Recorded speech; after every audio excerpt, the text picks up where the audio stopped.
This is Unrendered on IKTV. My guest is Ambassador Elsworth John. I am Tony Regisford, and you're watching IKTV. Of course, you can follow us on Twitter at iConcepts.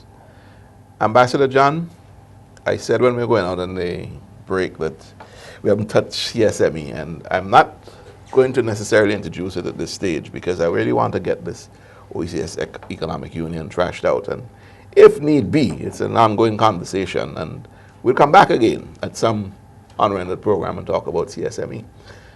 But let's continue with the challenges of making the Economic Union work. We see the problem really not so much in movement of people, but the movement of goods. Yes. This is the real area.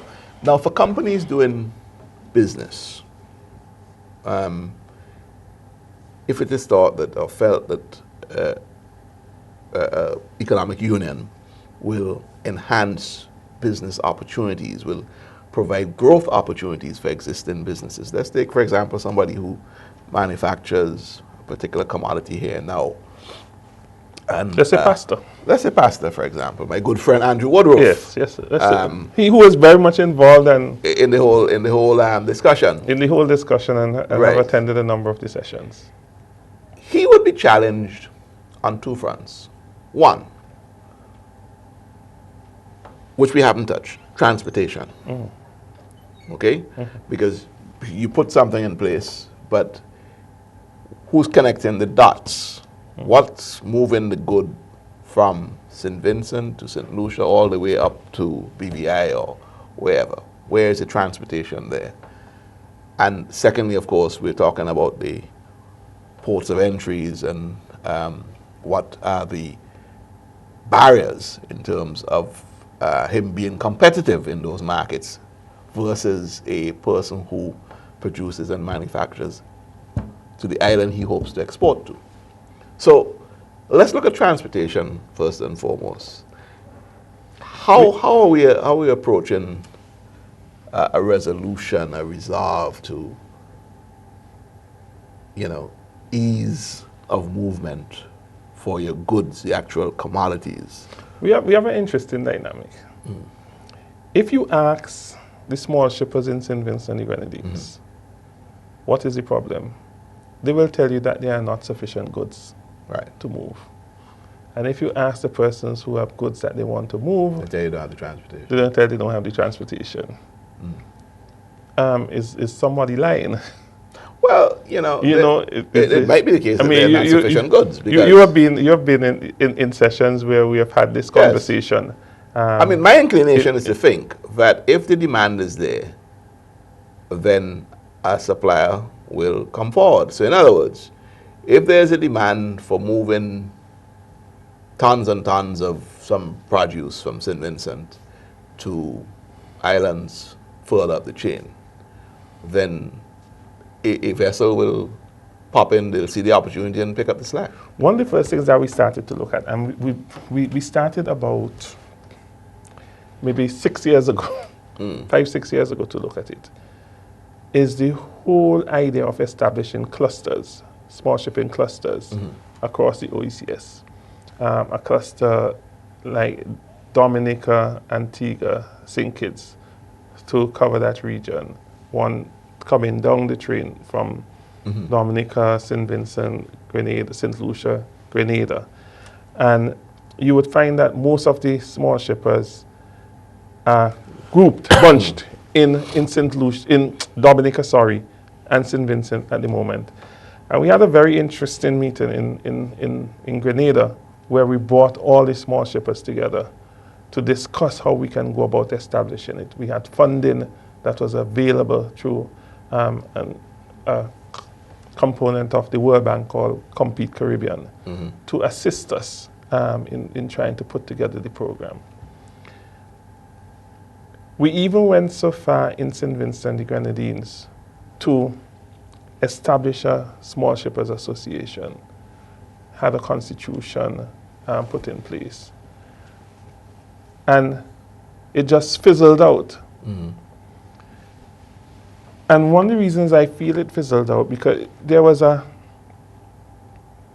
don't want to say there's a lack of trust among the small shippers, but we have seen over time that there is a general reluctance of persons in our communities to partner with one another, to give the necessary capital and growth that is necessary. Right. Because if you could combine your resources, then you're able to buy a better boat that is better equipped, that have the right refrigeration, that would allow, therefore, for us to be able to move the goods more easily and more effectively. And so, what we committed to do in St. Vincent and the Grenadines case, and this is a collaborative effort that we talked about with our Port Authority, with our Department of Marine Administration, David Robbins' shop, my office, the Chamber of Commerce, was to look at how we can help to facilitate that, Right. without placing the burden on the small shippers themselves to come up with all the necessary strategies, structures, and institutional arrangements to put it in place. This is something that needs to be done across all the member states. So that we can have that kind of synergy in terms of this There's organization. also the idea as well of the public sector taking the lead, if not to facilitate the thing and then privatize it, right? So for example, I'm saying there was a scenario when the boats traveling between Bequia and St. Vincent, I think the first boat that came on the scene that could have taken vehicles over comfortably was the Grenadine Star. Right. Okay? And that was owned by the government at Right. the time. Okay? So it seemed to have competed. I used to manage Grenadine stuff. Right, there you go. So it seemed to have competed with the Friendship Rose and the Right. other schooners in its day. But what it did, essentially, or seemed to have done, was to then open up a market for other boat operators to have then similar get in, type to have vessels. similar type vessels. Because they had right? that They was called roll established- on, roll off, because Right. people could roll. So they established the trade. Now, if you look at that whole thing in the OECS, to get this thing going, to stimulate it, okay, couldn't the OECS governments get together and operate a boat that moves through the islands, a couple of boats, taking goods and people, for that matter of fact, run it at a subsidy for 2 years, a finite period of time, in the hope, not just hope, but with the intention that the private sector would kick in once the trade is established.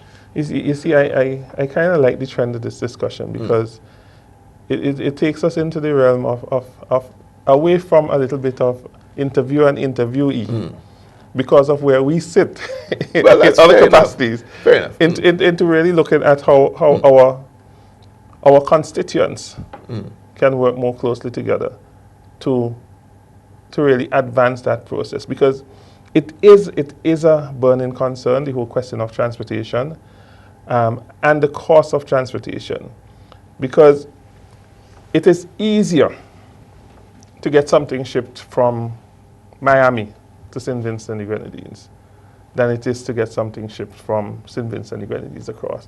In some instances, I've heard that a good will go from St. Vincent to Miami and then Miami to Grenada. Listen, I would give you Which makes absolutely no sense. I will tell you this firsthand, right? And if you let me crave your indulgence.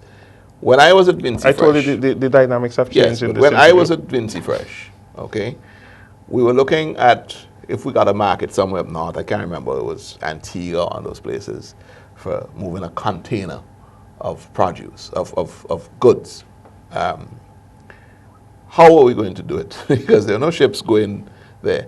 And we were actually looking at putting that thing on the geese boat, sending that container to the UK, catching the boat that was coming down, because the boat coming down on its downward journey passed into the ports of interest that we're trying to get the container to. Exactly. So you were going to send that thing as far as the UK, And have it 4,000 come miles across, And have it to come back down just because that boat passes into the port. So you see some of the challenges that we face, and it is something that we are very conscious of in terms of how we look at the economic space and how the movement of persons and goods would be affected.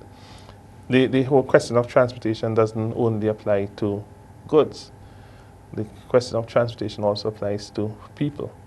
Now, one of the reasons why I think that persons in the OECS have not moved more frequently is because of the cost of travel. Right. Because why can't we be our biggest tourism market for each other?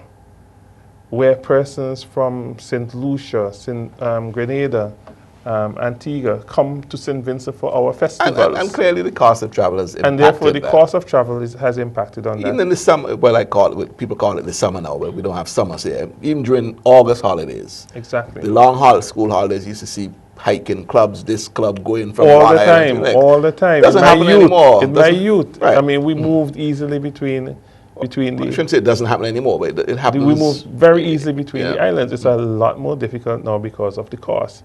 Right. And so a question that must be considered by the governments is the cost of the taxes that are imposed on travel. Of course, a government would respond that we have to take care of the infrastructure. We have to take care of the airports. They've made an investment and they want We've to made pay an back. investment. They want to pay back their loans. And we have to cover that cost. And even though the entry of a visitor means that you are collecting taxes when they stay at a hotel, when they buy food on the VAT, etc., that might actually compensate for that loss of revenue. They want a direct You have that deposits. money. You have that money up front. Yeah, they want a direct deposit. And so there has to be a balance, I think, in terms of how the revenue is generated and collected, and how we want to make sure that the OECS Economic Union delivers the benefits that we want to see it deliver by having created this one economic space. Let's talk about the company tax and more so company tax and income tax, because I started in the first segment, I think. You wanted to take me then, I wasn't ready yet. Yes, so let's bring it on the table now.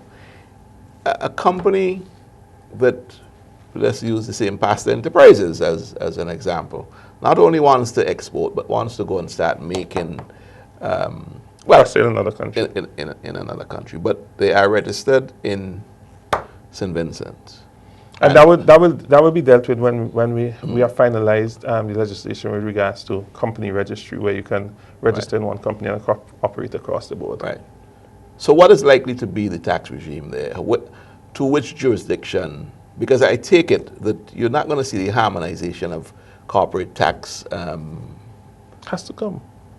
So If you are operating in one economic space, one of the reasons why it has been easy for us so who far. collects the taxes? That's the reason why the whole question of a revenue authority is even on the table. The ECCB is the first one that floated the idea of a revenue authority with a centralized mechanism. I feel that first of all, in each of our countries, we have to establish a national revenue authority. We don't have that at the moment. The income tax department, our customs, two of our main areas for revenue collection, all are under the ambit of the Ministry of Finance. But if you look carefully at the operation, there seem to be some individual aspects to the way they carry out their work. Right. It's not coordinated, I think, in any of our countries to the extent that it should be. So first of all, you need to look at a national revenue collection agency and look at how we harmonize our revenue streams so that all of the countries still continue to benefit. You have a situation in Antigua where until, I think, 7 years ago, just after the previous administration came into office, they weren't paying income taxes. So the taxes that they pay were on the goods that were purchased. They now have an income tax regime, but it is still not as high as the regime in St. Vincent and the Grenadines. But when you look at some of their charges, you realize, okay, how it is offset. We, for example, charge a service charge on goods coming in of 4%. In Antigua and Barbuda, it's 10%. So you have a range from 4% to 10%. Now to be 5. Now to be 5. Mm-hmm. From 5% to 10% on goods coming in. So you realize the amount of work that has to be done and what has to be taken into consideration in terms of revenue generation. Mm-hmm. And that is what makes the work that we are doing in the task force that I chair so difficult. Yeah, because we have big gaping gaps. We have to look at all these issues. Yeah, I mean, it's not as if some of the rates are even close, as you said. 5% versus 10%, that's double. Double. So where do you harmonize? Where are you going to find common ground? And who is going to be disadvantaged as a result of that common ground that is found? I can see where those challenges are. We have established as part of the Treaty of Bastiers an Economic Affairs Council that's made up primarily of ministers. It's completely of ministers elected ministers of government, but primarily of ministers who have responsibility for economic development. Now you realize if we stick true to the portfolio, in a lot of our countries it would be the prime ministers. And you can't have the OECS authority, which is the top body and to which the Economic Affairs Council report into themselves. And so you find that in most of our countries, the person who is representing St. Vincent or the other countries on this committee are ministers who are closely aligned to economic development and not necessarily those ministers. Now they have the responsibility for ensuring that the implementation of the economic union goes smoothly. So all these different entities that I talked about, the committee that I chaired, the one related to free movement of persons, that they all feed information to the Economic Affairs Council. Because what they have to do in that council is to look at the broader economic issues, look at the broader economic implication of what is being done to make sure that there is some synergy. Some of the things that they have to consider: what is the best fit for a particular country? I saw in the news 2-3 days ago that Dominica is now making a big push to export water. Right. St. Vincent and the Grenadines also feel that, we have an abundance of water in St. Vincent as well. More so than Antigua or St. Kitts, etc. So you have a situation where we can deal with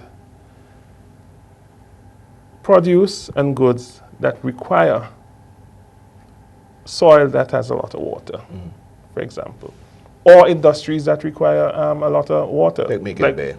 Making beer. Or soft drinks, even the poultry industry. Right. If we were to go into the poultry industry. I'm sorry I'm going to have to cut you there. Not that we don't come back and pick this up, but we're actually at the end of the third segment, and we've overrun for a bit. So when we come back, we'll pick that up, okay? You're watching Unrendered on IKTV. When we come back from the break, we'll be into our final segment.